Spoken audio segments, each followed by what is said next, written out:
Hi అండి, welcome to our channel. So today class వచ్చేసి సైకాలజీకి సంబంధించిన టాపిక్స్ అనేవి ఎక్స్ప్లెయిన్ చేసుకోవడం జరుగుతుందన్నమాట. టాపిక్ వచ్చేసి అభ్యాసకుని వికాసం అనే టాపిక్ నుంచి మనం ఈరోజు క్లాస్ చెప్పుకోవటం జరుగుతుంది. ఈ టాపిక్లు ఏంటంటే పెరుగుదల, వికాసం, పరిణితి అనే వాటి గురించి మనం ఆల్రెడీ కొంచెం ప్రీవియస్ క్లాస్లో తెలుసుకోవటం జరిగిందనమాట. రిమైనింగ్ అభ్యసన సన్నద్ధతను బట్టి ఎలా ఉంటారు పిల్లలు అనే దాన్ని ఈరోజు క్లాస్లో తెలుసుకుందాం. సో ఏంటంటే సన్నద్ధత అంటే ఏంటి? రెడీనెస్ అనమాట. దాని గురించి మనం ఈరోజు క్లాస్లో చెప్పుకుందాం. నిర్విరామంగా అంటే ఏంటంటే విరామం లేకుండా సాగే మానవ జీవన సరళిలో ఏంటంటే మానవుని యొక్క జీవన సరళి అంటే విరామం అనేది ఉండదన్నమాట. ఆ సరళిలో ఏం జరుగుతుంది? పెరుగుదల, వికాసం ప్రముఖ పాత్రను వహిస్తాయి. ఏమేమి ప్రముఖ పాత్ర వహిస్తున్నాయండి? ఇక్కడ మానవ జీవన సరళిలో అది విరామం అనేది ఉండదన్నమాట.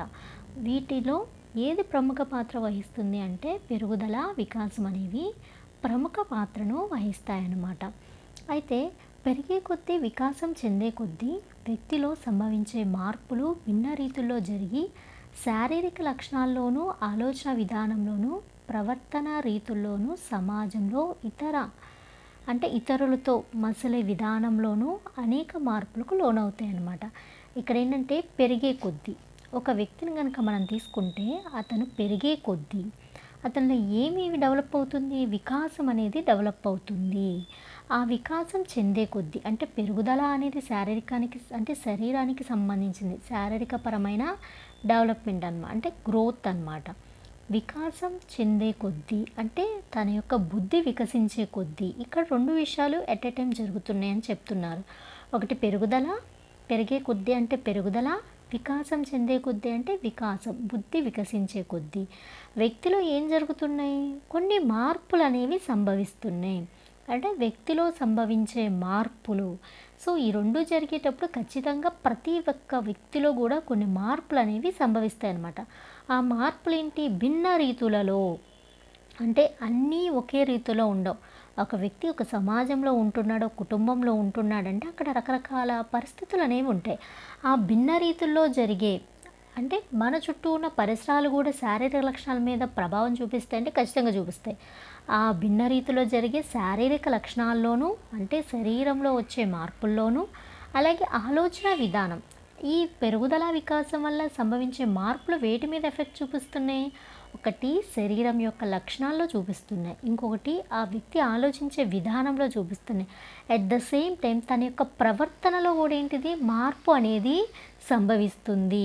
అలాగే సమాజంలో సమాజం అంటే నెంబర్ ఆఫ్ పీపుల్స్ ఉంటారు కదా, వాళ్ళతో సమాజంలో ఇతరులతో మసలే విధానంలోనూ అంటే తన యొక్క ప్రవర్తన అనేది ఏమవుతుంది? ఇక్కడ బుద్ధి వికసించే కొద్దీ ఇతరులతో ఉండే విధానం కూడా ఏమవుతుంది? మారుతుంది. అనేక మార్పులకు అనేవి ఇతను లోనవ్వటం జరుగుతుంది. ఎవరు? ఎనీ పర్సన్, ఎవరినైనా తీసుకుంటే మానవ జీవనశైలిలో ఏ పర్సన్ అయినా తీసుకుంటే ఇవన్నీ కామన్గా జరుగుతాయి అన్నమాట. పుట్టిన తర్వాత బిడ్డ పెరుగుదల వేగంగా సాగుతుంది. పుట్టిన తర్వాత ఒక బిడ్డ పెరుగుదల ఎలా ఉంటుంది? చాలా ఫాస్ట్గా అనేది సాగటం అనేది జరుగుతుందన్నమాట. పరిసరాల నుంచి ప్రేరణ గ్రహించడానికి జ్ఞానేంద్రియాలైన పరిసరాల్లో ప్రేరేపిస్తాయన్నమాట. కొన్ని మనకి ఒక పుట్టిన బిడ్డకి కొన్ని పరిసరాల నుంచి ఏంటంటే ప్రేరణలు అనేవి జరుగుతాయి. వాటిని గ్రహించడానికి తన శరీరంలో కొన్ని అవయవాలు అనేవి ఉండాలి. అంటే ప్రేరణ గ్రహించే అవయవాలు కూడా కావాలంటే ఖచ్చితంగా కావాలి. వాటిని మనం జ్ఞానేంద్రియాలు అంటామన్నమాట. ఆ జ్ఞానేంద్రియాలైన చర్మం, ముక్కు, నాలుక, చెవి, కన్ను వికాసం చెందుతాయి. ఇవన్నీ ఎందుకు వికాసం చెందుతున్నాయి? పరిసరాల నుంచి ప్రేరణ గ్రహించడానికి ఇవన్నీ కూడా వికాసం చెందుతున్నాయి. ఎందుకంటే బిడ్డ పుట్టిన తర్వాత తన యొక్క పెరుగుదల అనేది వేగంగా జరుగుతుంది. ఆ వేగంగా జరిగే క్రమంలో తను ఏం చేయాలి? పరిసరాల నుంచి రకరకాల ప్రేరణలు అనేవి గ్రహించడానికి కొన్ని అవయవాలు అనేవి సహకరించాలంటే అవి ఏం చేయాలి? ముందుగా వికాసం చెందాలి. సో ఈ ప్రేరణలు గ్రహించడానికి ఉపయోగపడే వాటిని ఏమంటాం? మన జ్ఞానేంద్రియాలు అంటాం. ఇవన్నీ కూడా ఈ ప్రేరణలు గ్రహించడానికి వికాసం చెందుతాయి అన్నమాట. చలన కౌశలాలు అభివృద్ధి చెందుతాయి. చలన కౌశలాలు అంటే కాళ్ళు, చేతులు ఉంటాయి కదా, అవి చలన కౌశలాల కిందకి వస్తాయి. ఇవి కూడా ఏమవుతాయి? అభివృద్ధి చెందుతాయి. అలాంగ్ విత్ దట్ ఏవైతే జ్ఞానేంద్రియాలని మనం చెప్పుకుంటున్నామో వాటితో పాటు చలన కౌశల్యాలు అంటే కౌశలాలు అంటే చేతులు, కాళ్ళు, ఈ కదలికలు ఉంటాయి కదా, అవన్నమాట. శరీర అవయవాల్లో కలిగే పెరుగుదల, వికాసం కనీస స్థాయిలో ఉండటం వల్లే చలన కౌశలాలు మానసిక అభివృద్ధి సాధ్యమవుతుంది. సో ఇవన్నీ ఎలా సాధ్యమవుతుందంటే శరీర అవయవాల్లో జరిగే పెరుగుదల, వికాసం అనేది ఎలా ఉంటుంది, కనీస స్థాయిలో ఉంటుంది. అంటే కనీస పెరుగుదల కానీ కనీస వికాసం కానీ అక్కడ జరగటం అనేది జరుగుతుంది పిల్లవాడు పెరిగే కొద్దీ, అంటే పెద్దవాడు అయ్యే కొద్దీ. అలా ఉండటం వల్ల చలన కౌశలాలు కానీ మానసిక పరంగా కూడా తన యొక్క అభివృద్ధి అనేది ఇక్కడ సాధ్యమవుతుంది. ఇక్కడ ఏంటి అంటే ఎగ్జాంపుల్, బోర్లా పడటం నేర్చుకున్న శిశువు ఫస్ట్ బిడ్డ ఏం చేస్తాడు, బోర్ల పడతాడు కదా. ఆ పిల్లవాడు బోర్ల పడటం నేర్చుకున్న శిశువు ఏం చేస్తాడు, ఫస్ట్ మెడ భాగంలో కండరాలు దృఢతరం అయినప్పుడు మాత్రమే తల నిలకడగా నిలబెట్టగలడు. ఆడికి ఆల్రెడీ బోర్ల పడటం వచ్చేసింది, కానీ ఇప్పుడు ఆడేం ట్రై చేస్తున్నాడు, ఆ శిశువు అనేవాడు, ఆ చిన్నపిల్లవాడు ఆడు మెడ నిలపడానికి ట్రై చేస్తున్నాడు. కానీ ఏంటి, అక్కడ వాడు నిలపలేకపోతున్నారు. ఎందుకు నిలపలేకపోతున్నాడు అంటే మెడ భాగంలోని కండరాలు వాడు తల నిలపటానికి దృఢతరం అవ్వాలి, అంటే స్ట్రాంగ్ అవ్వాలన్నమాట. అంటే అది ప్రాక్టీస్ చేస్తున్నాడు ఆడు నిలపడానికి ట్రై చేస్తున్నాడు, నిలపలేకపోతున్నాడు. ఎందుకు అంటే అక్కడ మెడలోని కండరాలు అనేవి స్ట్రాంగ్ అవ్వాలి. అప్పుడు మాత్రమే వాడు ఏం చేయగలడు, తలను నిలపగలడు. అప్పటి వరకు వాడు ఎంత ట్రై చేసినా తలను మెడ భాగంలోని కండరాలు దృఢపడితేనే వాడు తలని నిలకడగా ఉంచగలడు అనమాట. తల నిలకడగా నిలబెట్టడం అంటే చలన కౌశలాలకు సిద్ధించనిదే. అంటే చలన కౌశలాలు అంటే ఇవన్నీ ఉన్నాయి కదా, మూమెంట్స్ అంటారు కదా, అవి సిద్ధించనిదే, పాకటం జరగదు. సో వారు బోర్ల పడిన వెంటనే ఏం నేర్చుకుంటాడు, వాడు ఆటోమేటిక్గా తల నిలపడం అనేది నేర్చుకుంటాడు. సో ఎప్పుడైతే తలను నిలబెట్టగలడో, అంటే తలను నిలకడగా నిలబెట్టగలడో అప్పుడు మాత్రం వాడు ఏం చేయగలడు, పాకగలడు. సో వీడు తలను నిలబెట్టలేకపోతున్నాడు, నిలకడగా ఉంచలేకపోతున్నాడు అంటే పాకటం అనేది జరగదు. అంటే ఇవన్నీ కూడా ఒక క్రమానుగతంగా జరుగుతాయి అన్నమాట. అవునా, మనం చెప్పుకున్నాం కదా వికాసం ఒక క్రమానుగతమైన ప్రక్రియ అని. సో ఇదే అనమాట. బోర్ల పట్టడం తర్వాత వాడు ఏం చేయాలి, మెడను తల నిలపడం అనేది, తర్వాత పాకడం అని, ఇవన్నీ కూడా ఏంటంటే ఒక పద్ధతి ప్రకారం, ఒక ఆర్డర్ ప్రకారం జరుగుతూ ఉంటాయన్నమాట. బోర్ల పడ్డాడు, వాడు ఏం చేయాలి, నెక్స్ట్ తల నిలకడగా ఉంచాలి. దానికోసం కొంత ప్రాక్టీస్ చేస్తూ ఉంటాడు. ఎప్పుడైతే వాడి మెడలోని కండరాలు దృఢంగా అవుతాయో అప్పుడు మాత్రం ఏం చేస్తాడు, తలను నిలకడగా నిలబెట్టగలడు. తల నిలకడగా నిలబెట్టిన నెక్స్ట్ చలన కౌశలం ఏదైతే మూమెంట్స్ ఉంటాయో ఏమవుతుంది, పాకటం అనేది జరుగుతుంది. కాబట్టి సన్నద్ధత అంటే రెడీనెస్ అనమాట అనేది చలన మానసిక వికాసాలకు చాలా అవసరం. అంటే చలనంకి సన్నద్ధత అవసరం, మానసిక వికాసానికి కూడా సన్నద్ధత అవసరం, అంటే ఖచ్చితంగా అవసరమే. దేనికైనా మనం ఏది నేర్చుకోవాలన్నా, ఏది చేయాలన్నా రెడీనెస్ అనేది చాలా ఇంపార్టెంట్. అది చలనానికి సంబంధించిందైనా మనసుకు సంబంధించిందైనా కూడా. సో ఇవన్నీ ఏంటంటే రెడీనెస్. అంటే బోర్ల పడ్డాడు అంటే వాడు దేనికి రెడీగా ఉన్నట్టు, తల నిలపడానికి రెడీగా ఉన్నట్టు. ఇన్ కేస్ వాడు తల నిలిపాడు అంటే పిల్లవాడు దేనికి రెడీగా ఉన్నట్టు, పాకటానికి రెడీగా ఉన్నట్టు. ఇవన్నీ కూడా ఏంటంటే రెడీనెస్ అనమాట. సో ఇవన్నీ కూడా ఆ పర్టిక్యులర్ వికాసం జరగటానికి ముందుగా ప్రిపరేషన్ జరుగుతూ ఉంటుంది, ఒక ఆర్డర్ ప్రకారం వెళ్తూ ఉంటాయి అన్నమాట ఇవన్నీ. నెక్స్ట్, అమ్మ స్పర్శను అర్థం చేసుకోవటం, అమ్మ పాడే లాలిపాటను వినటం, ఆ శబ్ద దిశగా తల మార్చి అమ్మ రూపాన్ని చూడటం, ఇలా జీవిత ఆరంభంలో జరిగే ప్రతి ముచ్చటైన అనుభవం. సో ఇక్కడ పిల్లవాడు ఏం చేస్తాడు, తనకి బాగా దగ్గరగా ఉన్నది ఎవరు, వాళ్ళ మదర్ కాబట్టి తన స్పర్శను ఏం చేస్తాడు, అర్థం చేసుకుంటాడు. సో వేరే వాళ్ళు ఎత్తుకుంటే ఏం చేస్తాడు, వెంటనే ఏడవటం అనేది స్టార్ట్ చేస్తాడు. ఇక్కడ తన స్పర్శను అర్థం చేసుకుంటున్నారు. ఇక్కడ ఉపయోగపడే జ్ఞానేంద్రం ఏంటి, చర్మం అనే జ్ఞానేంద్రం ఏం చేస్తుంది, పరిసరాలు, మదర్ అనేది పరిసరాల్లో ఒక భాగంగానే ఉంటుంది అన్నమాట పిల్లవాడికి. అతను ఆ పరిసరాల నుంచి ప్రేరణ ఏంటి, తను పట్టుకోవటం, ఎత్తుకోవటం, అది ఒక ప్రేరణ. తను ఏం చేయాలి, దానికి స్పందించాలి. అంటే ఆ స్పర్శను అర్థం చేసుకోవడానికి ఇక్కడ ఉపయోగపడింది ఏంటి, ఇంతకుముందు మనం చెప్పుకున్నట్టు జ్ఞానేంద్రాల్లో చర్మం అనేది ఉపయోగపడింది. లాలి పాడే పాటను, అంటే అమ్మ పాడే లాలి పాట అంటే ఇక్కడ ఏమి ఉపయోగపడుతుంది, చెవి అనేది ఉపయోగపడుతుంది. సో ఆ సౌండ్ ఎటు వస్తుంది అటు ఏం చేస్తాడు, వెంటనే తలను మార్చేస్తాడనమాట. ఆ రూపాన్ని చూడటం, ఇక్కడ ఏమి ఉపయోగపడుతుంది, కళ్ళు అనేవి ఉపయోగపడుతుంది. ఇది తన యొక్క జీవిత ఆరంభంలో జరిగే ప్రతి ముచ్చటైన అనుభవం అనమాట. కనీస శారీరక అవయవాలు పెరుగుదల వల్లనే సంభవిస్తుంది. ఇవన్నీ ఏంటంటే కనీసం మినిమం బాడీ ఆర్గాన్స్ అనేవి డెవలప్ అవ్వటం వల్ల మాత్రమే సంభవిస్తుంది. ముందుగా మనం చెప్పుకున్న జ్ఞానేంద్రియాలు ఉన్నాయి కదా, వాటి వల్ల ఇవన్నీ జరుగుతాయి అన్నమాట. చర్మం స్పర్శకు తెలుస్తుంది, లాలిపాట వినటం, చెవి, అలాగే కళ్ళు రూపం చూడటం. ఇవన్నీ ఏంటంటే మినిమం కనీస శారీరక అవయవాలు కాబట్టి ఇవి డెవలప్ అయినప్పుడు మాత్రమే వీటన్నిటికీ ఆ శిశువు అనేవాడు రెస్పాండ్ అవటం అనేది జరుగుతుందన్నమాట. కనీస స్థాయిలో శారీరక పెరుగుదల, మానసిక వికాసం ఉన్నప్పుడే చలన కౌశలాలు సాధ్యమవుతాయి. ఇక్కడ శారీరక పెరుగుదల కానీ మానసిక వికాసం కూడా ఎప్పుడైనా ఎలా ఉండాలంటే మరీ విపరీతంగా ఉండక్కర్లేదు, మినిమంలో మినిమం ఉంటే చాలు. అప్పుడు మాత్రమే ఇటువంటి చలన కౌశలాలు అంటే కదలటం, పాకటం, తల తిప్పటం అలాంటివన్నీ కూడా సాధ్యమవుతాయి అన్నమాట.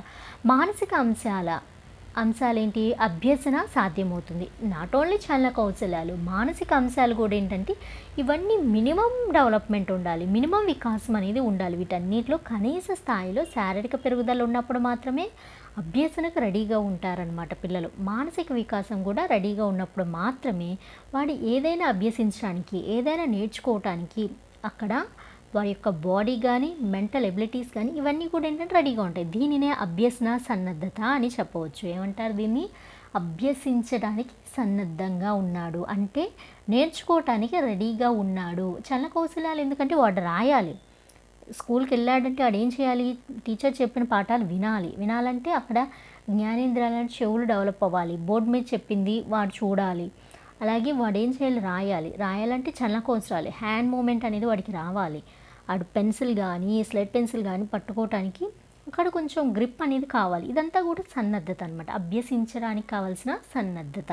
అట్ ద సేమ్ టైం తను కూడా మానసికంగా కూడా అక్కడ చెప్పే లెసన్స్ అనేది తీసుకోవడానికి రెడీగా ఉండాలి. ఇది కూడా చాలా ఇంపార్టెంట్ అనమాట. ఇవన్నీ కూడా దేని కిందకు వస్తాయంటే అభ్యసన సన్నద్ధతగా చెప్పుకోవటం అనేది జరుగుతుంది. నెక్స్ట్ సన్నద్ధత కారకాలు ఏంటంటే ఏవైనా కూడా భౌతిక మానసిక చర్యలు జరపాలంటే ఏంటంటే అవి నిర్వర్తించేందుకు కనీస అవసరమైన స్థాయిలో శారీరక పెరుగుదల కానీ ఆర్ మానసిక పరిపక్వత ఉంటేనే అభ్యాసం అనేది సాధ్యమవుతుంది అనమాట. ఏదైనా కూడా భౌతికంగా కానీ మనసుకు సంబంధించిందైనా ఆర్ బయటకి భౌతికంగా సంబంధించిందైనా ఏవైనా కూడా ఇవన్నీ జరగాలంటే ఏం చేయాలంటే కనీస అవసర స్థాయి, కనీసంలో కనీసం శరీరం అనేది పెరగాలి, అట్ ద సేమ్ టైం మానసిక పరిపక్వత కూడా ఆ శిశువుకి ఉండాలి. అప్పుడు మాత్రమే అభ్యసన అనేది సాధ్యమవుతుంది. కాబట్టి అవసరమైన ఈ సన్నద్ధతను అభ్యాసకునికి చాలా అవసరం. ఈ రెడీనెస్ అనేది అభ్యాసానికి చాలా చాలా ఇంపార్టెంట్ అనమాట. తను రెడీగా లేకుండా ఎంత మంచి టాపిక్ అనేది పిల్లవానికి చెప్పినా వాడు తీసుకోలేడు. ఎందుకని? వాడు మనసు అనేది రెడీగా లేదు అక్కడ చెప్పే లెసన్స్ తీసుకోవటానికి అని ఇక్కడ చెప్పడం జరుగుతుంది. నెక్స్ట్ వన్ వచ్చేసి శారీరక అవయవాలలో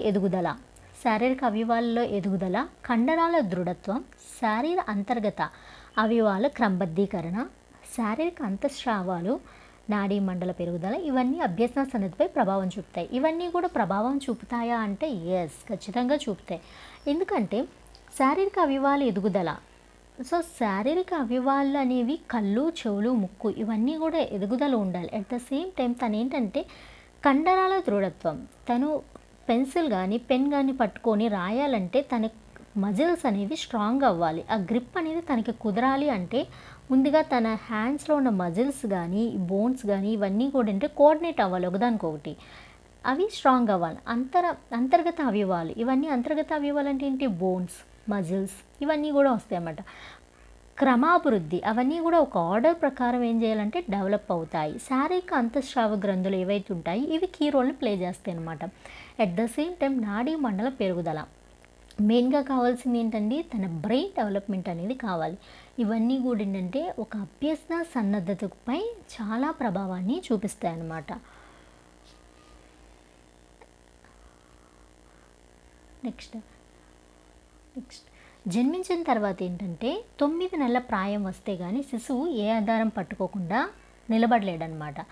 సో తనంతటగా తాను ఎవరి సపోర్ట్ లేకుండా, అసలు ఏ సపోర్ట్ లేకుండా నిలబడాలి అంటే పుట్టినాక ఎన్ని నెలల వరకు వెయిట్ చేయాలి తను? ఒక 9 మంత్స్, 9 నెలల ప్రాయం వస్తే కానీ ఆ శిశువు ఏది పట్టుకోకుండా నిలబడలేడనమాట. కానీ లేడి పిల్ల లేదా లేగదూడ ఉంటుంది కదా, అవేంటంటే జన్మించిన కొన్ని గంటలకే నిలబడగలుగుతాయి అన్నమాట.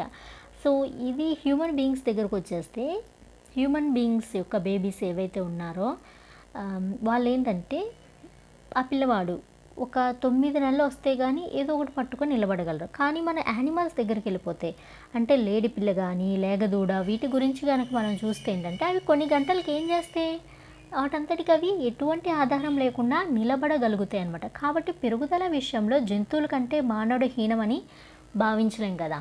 ఇలా అని చెప్పేసి మానవుడు కొంచెం డెవలప్మెంట్లో కొంచెం ఇదిగా ఉన్నాడు అని మనం అనుకోలేము. ఎందుకంటే అది తన యొక్క ఉన్న పరిసరాల ప్రభావం కూడా కొంత ఉంటుంది. ఎందుకంటే లేడిపిల్ల లేగదూడ అనేవి యానిమల్స్, అవి వేరే యానిమల్స్కి ఫుడ్ అయ్యే ఛాన్సెస్ అయితే ఉంటాయి. కాబట్టి తనని తాను ప్రొటెక్ట్ చేసుకోవటానికి తనకి అది నెససరీ, పరిసరాల ప్రభావం కూడా ఖచ్చితంగా ఉంటుందన్నమాట. సో ఇక్కడ శిశువుకి ఏంటంటే ప్రొటెక్షన్ ఎక్కువగా ఉంటుంది. హ్యూమన్ బీయింగ్స్ యొక్క పిల్లవాడికి కానీ పిల్లకి కానీ ఏంటంటే పుట్టినాక కొన్ని ఇయర్స్ వరకు ఏంటంటే పేరెంట్స్ సపోర్ట్ కానీ పేరెంట్స్ ప్రొటెక్షన్ కానీ ఉంటుంది. ఇక్కడ ఏంటంటే ఈవెన్ యానిమల్స్ కూడా ప్రొటెక్ట్ చేసుకుంటాయి వాళ్ళ పిల్లల్ని. కాకపోతే వాళ్ళ యొక్క పరిసరాలను బట్టి అవి పుట్టంగానే లెగిసి నిలబడటానికి వాటికి ఆ చల్ల కౌశలాలనే డెవలప్ అవుతాయి అన్నమాట. నెక్స్ట్ ఇక్కడ డొనాల్డ్ అనే శిశువు మీద గావా అనే కోతి మీద చేసిన ప్రయోగం ఇదే విషయాన్ని తేటతెల్లం చేస్తుంది. ఇక్కడ ఏం చేశారు, ఇక్కడ వచ్చిన డౌటే ఇక్కడ సైంటిస్టులు కూడా చాలా డౌట్స్ అనేవి రైజ్ అయినాయి అనమాట ఈ పాయింట్ మీద. అప్పుడు ఆ సైంటిస్టులు ఏం చేశారంటే డొనాల్డ్ అనే ఒక శిశువుని అట్ ద సేమ్ టైం ఇంకొకటి గావా అనే మంకీని తీసుకున్నారనమాట. ఆ రెండింటి మీద ఏం చేశారు, ప్రయోగాలు చేసినప్పుడు ఈ టాపిక్ ఏదైతే ఉంది ఇప్పుడు మనం చెప్పుకుంటున్నాం కదా ఆ విషయం అనేది కొంచెం క్లియర్ అయిందనమాట. 6 నెలల ప్రాయంలోనే ఈత అభ్యసించడం అసాధ్యం. ఎవరికైనా కూడా 6 మంత్స్లో ఈత నేర్చుకోవటం అనేది అంత సాధ్యమైన పని అయితే కాదు కదా. అలాగే జన్మించిన పక్షం రోజుల్లోనే పాకటం కూడా అసాధ్యం. ఒక పక్షం రోజులో పిల్లవాడు పాకగలరా, అది కూడా పాసిబుల్ కాదు. శారీరక సంబంధమైన చలనకోశరాలే కాకుండా మానసిక అంశాల సాధనలో కూడా ఈ సన్నద్ధత అంటే శరీరానికి సంబంధించినది మాత్రమే కాకుండా మనసుకు సంబంధించింది కూడా అవసరం. ఈ సన్నద్ధత అనేది చాలా అవసరం. అంటే మానసికంగా కూడా రెడీనెస్ అనేది ఉండాలి అని చెప్తున్నారు ఇక్కడ.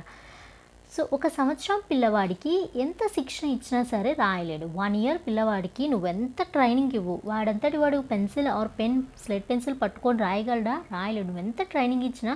ఎందుకని, వాడు మనసు రెడీగా లేదు, ఎట్ ద సేమ్ టైం శారీరక పెరుగుదల కూడా లేదు. అంటే వాడికి హ్యాండ్ మూమెంట్ కానీ పెన్సిల్ గ్రిప్ పట్టుకోవటం కానీ వాడికి హ్యాండ్లో ఉండే మజిల్స్ బోన్స్ ఇవన్నీ కూడా కోఆర్డినేట్ అయ్యి దాన్ని పట్టుకోవాలి.